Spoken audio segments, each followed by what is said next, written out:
Today we're going to talk about day 3 exponential growth and decay functions for Unit 7. After today you will be able to write and graph exponential functions to solve real-life problems.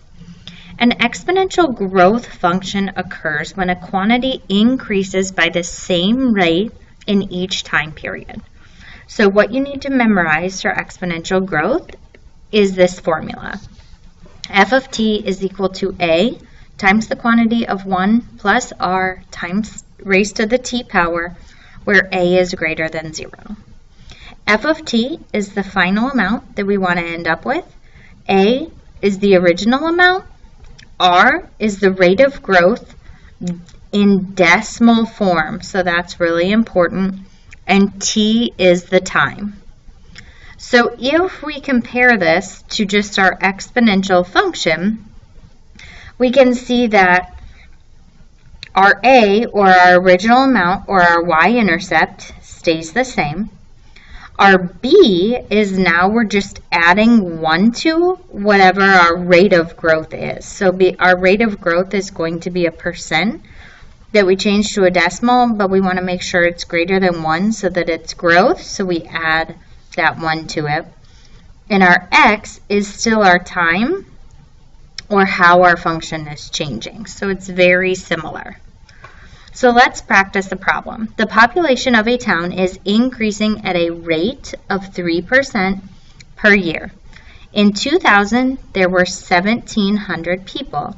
Write an exponential function to represent the population of the town after t years. So remember, our a is our initial amount. So our function, we're going to write f of t is equal to our initial amount, or our a. We know we start with 1,700 people. We want 1 plus, because it's increasing, so I always put a plus sign up there. To change 3% to a decimal, we move our decimal place 2 to the left, so 0.03.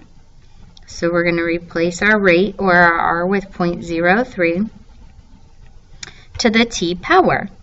So they asked us more specifically, what will the population be in 2012? So we have to think to ourselves, 2012 minus 2000 is how many years? It's 12 years. So our t in our function, f of t, is equal to 1,700 times 1.03 raised to the 12th power. So when we type this into our calculator, you should get that the function after 12 years, so f of 12, because that's what we plugged in for our time, is equal to 2,423 people. Be very careful to use your parentheses if you need to when you're typing it into your calculator. The next thing we want to talk about is exponential decay. So decay occurs when the quantity decreases at the same rate. So decay decreases. The only difference in our formula is we are going to have a subtraction sign between the 1 and the r. So f of t is still our final amount. A is still our original amount. Our r this time is our rate of decay, but again we want it in decimal form. And our t is still time, and a is still greater than 0. So what did you notice about the differences between the growth and decay functions? The growth value inside the parenthesis is going to be 1 plus your rate, so it's going to be greater than 1 for growth. And for decay, we want it to be between 0 and 1, so it's going to be 1 minus your rate. So it's less than 1, but greater than 0. So let's practice a problem. The original value of our painting is $9,000. It's really important to underline all your information as you go. It depreciates, which tells me I'm going to use 1 minus my rate, by 7% each year. I know this percent needs to be changed to a decimal, so I move 2 places to the left, and I get 0.07.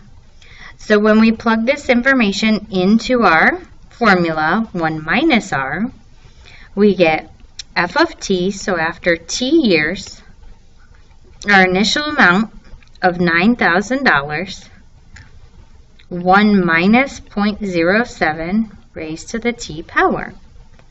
How much will it be after 15 years?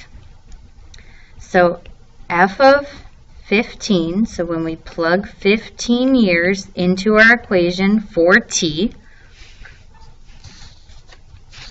so in your calculators, 1 minus 0.07 is 0.93, and you can see that's between 0 and 1.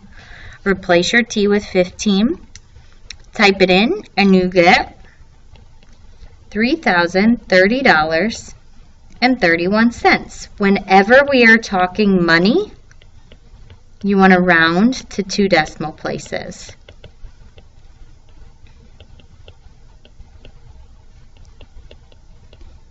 Or your hundredths place.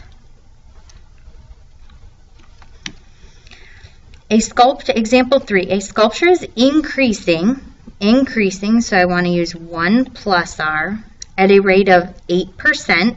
I want to change this to a decimal, and its value in 2000 was 1200. So the formula we're going to use, we already said, is 1 plus r. If we plug in f of t equals our original amount, our initial amount of 12,000, 1 plus 0.08 raised to the t power, what will the sculpture be in 2006? So from 2000 to 2006 is 6 years. So make sure you figure out how many years instead of, don't make the mistake of plugging in 2006 because you will get the wrong answer. So after 6 years, our sculpture that originally was 1200 increased at a rate of 8%.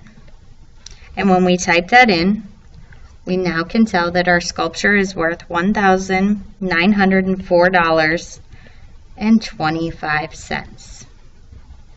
So it was increasing. You can see that our amount got bigger, so we know we did the problem correctly. Example 4, the fish population in a local stream is decreasing, which tells me I want to use 1 minus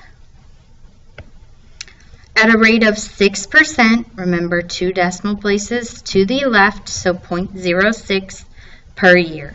The original population was 4,800. So when we plug that into our equation, f of t is equal to 48,000, excuse me, times 1 minus 0.06, because they said it was decreasing, raised to the t power. How many fish will be in the stream after 7 years? So after 7 years, f of 7, 48,000 times 0.94 raised to the 7th power is 31,126 fish. Don't forget to label your answers because we're talking about real world problems. You now can complete your day 3 worksheet.